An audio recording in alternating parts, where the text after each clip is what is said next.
Assalamu alaikum friend, this is Kaleem Aziz from Peshawar and welcome to my YouTube channel. دوستو آج میں district Swat کا جو capital ہے سیدو شریف، تو میں سیدو شریف میں موجود ہوں اور جس جگہ آج میں نے وزٹ کیا ہے تو یہ سیدو شریف اس کا جو کیپٹل ہے ڈسٹرکٹ سوات کا، تو سیدو شریف کے اندر ایک اور جگہ ہے جسے کہا جاتا ہے عقبہ۔ تو میں عقبہ میں ہوں اور عقبہ میں یہاں پر ایک مزار ہے، ایک شرائن ہے جو کہ یہاں پر جو ماڈرن سوات کے اندر جو لاسٹ ڈائنیسٹی تھی، میاں گل ڈائنیسٹی، ایک فیمس ڈائنیسٹی تھی، آخری ڈائنیسٹی جو کہ 1969 میں پھر ڈیزولو ہوئی، اور اس کے بعد یہ سوات جو ہے یہ پاکستان کا جو پروونس ہے KPK، تو اس میں یہ مرج ہوا۔ تو چونکہ ان کی جو ڈائنیسٹی تھی، اگر میں آپ کے ساتھ اس کے بارے میں ڈائریکٹلی بات کروں گا تو آپ کے لیے تھوڑا سا کمپلیکیٹڈ ہو جائے گا، تو میں تھوڑا سا جو سوات کی ہسٹری ہے وہ میں آپ کے سامنے پہلے رکھوں گا۔ دیکھیے، سوات کا جو پہلا نام تھا وہ تھا ادیانہ، اور اس کی تقریباً 2000 سال اس کی ہسٹری ہے۔ یہ سوات جو پلیس ہے یہ ایک سٹاپنگ پوائنٹ بھی رہ چکا ہے، بہت سارے جو انویڈرز تھے، جس طرح الیگزینڈر آیا تھا 326 میں آیا تھا، اور اس کے بعد جو محمود غزنوی آیا تھا، تو یہ ان کا ایک سٹاپنگ پوائنٹ بھی تھا۔ پھر اس کے بعد 2 AD میں، یعنی 2 سینچری میں یہاں پر بدھسٹ سویلائزیشن کی شروعات ہوتی ہے، اور پھر یہاں پر چندر گپتا، اس کا جو بیٹا تھا، جو گرینڈ سن تھا اشوکا کے بعد پھر بہت اور بھی سارے امپائر تھے۔ پھر ایک اور ڈائنیسٹی تھی بدھسٹ کی، کشن امپائر، جس نے تقریباً یہاں پر 300-400 سال انہوں نے یہاں پر رول کیا ہے۔ پھر اس کے بعد درمیان میں بہت کچھ لوگ آئے ہیں، کچھ گئے ہیں، لیکن اس کے بعد پھر آخر میں 1849 میں ایک بندہ تھا جس کا نام ہے سیدو بابا۔ سیدو بابا اسے لوگ کہتے تھے، لیکن اس کا اپنا نام تھا اخوند عبد الغفار۔ تو انہوں نے یہاں پر ایک کنگڈم اسٹیبلش کی جس کا نام تھا یوسف زئی کنگڈم آف سوات، اور بعد میں پھر یوسف زئی کنگڈم آف سوات کو کچھ لوگ جو تھے وہ اسلامک اسٹیٹ آف سوات بھی کہتے تھے۔ اس کی مین وجہ یہ تھی کہ جو اخوند عبد الغفار تھے، جنہوں نے اس یوسف زئی کنگڈم آف سوات کی جو بنیاد رکھی تھی، تو وہ ایک پریسٹ تھے، ایک ریلیجس پرسن تھے، اسی وجہ سے یہاں پر ایک اسلامک اسٹیٹ آف سوات جو تھا وہ قائم کیا گیا۔ پھر ان کی وفات تک، یعنی 1849 سے لے کر 1849 میں انہوں نے یہ ڈائنیسٹی قائم کی، یوسف زئی کنگڈم آف سوات۔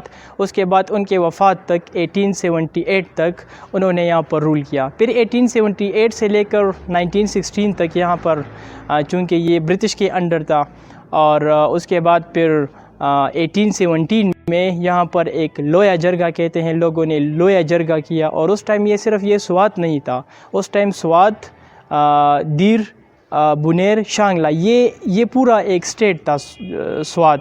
یعنی آج تو سوات ایک الگ جگہ ہے، بنیر الگ ہے، شانگلہ ایک الگ جگہ ہے، ٹھیک ہے، اور دیر ایک الگ جگہ ہے۔ تو اس ٹائم یہ جو تھا یہ سارا اسے سوات کہا جاتا تھا، سوات سٹیٹ تھا اس ٹائم۔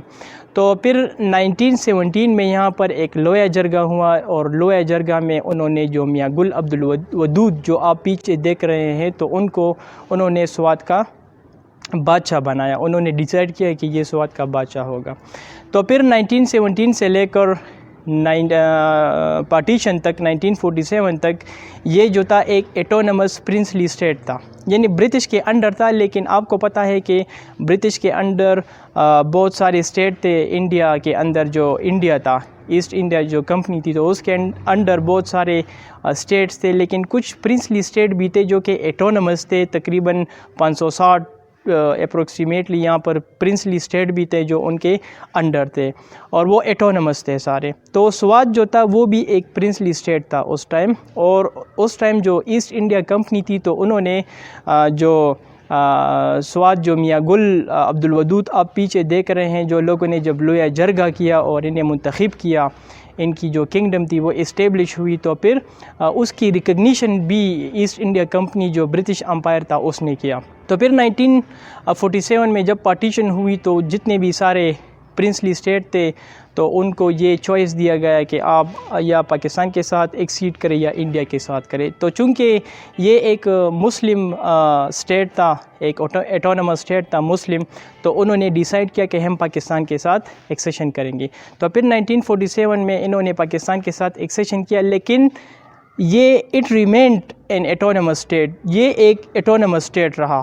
یعنی انہوں نے ڈیسائیڈ کیا کہ ہم پاکستان کے ساتھ ایکسیڈ کریں گے, ایکسیشن کریں گے, لیکن یہ جو تھا 1969 تک جو تھا ایک پرنسلی اسٹیٹ تھا.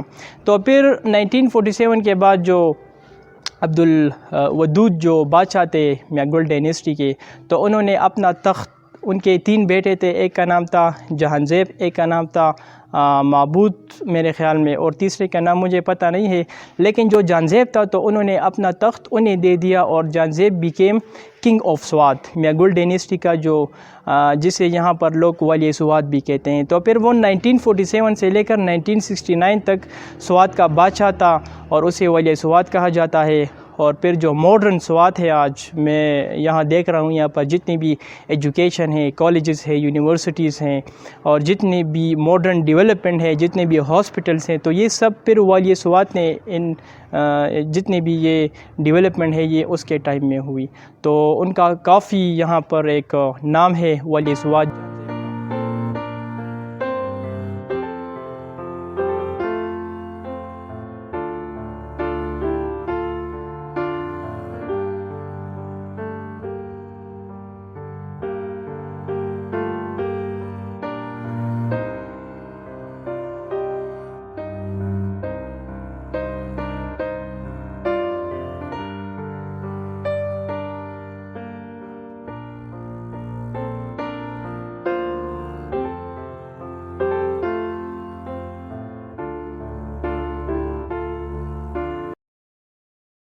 تو ابھی میں مزار کے اندر ہوں, اور آپ پیچھے دیکھ رہے ہیں یہ میاں گل عبدالودود جو میاگل ڈائنیسٹی کا جو بادشاہ تھا 1917 سے لے کر 1949 تک.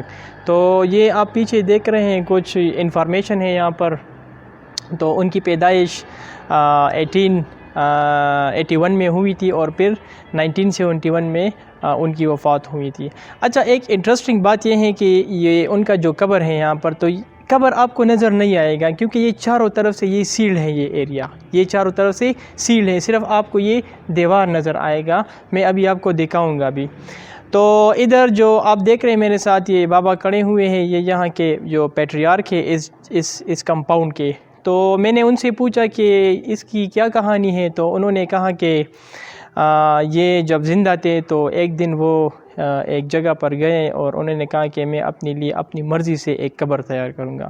تو جب انہوں نے when they started digging the grave, تو اس میں سے ایک سانپ نکل آیا.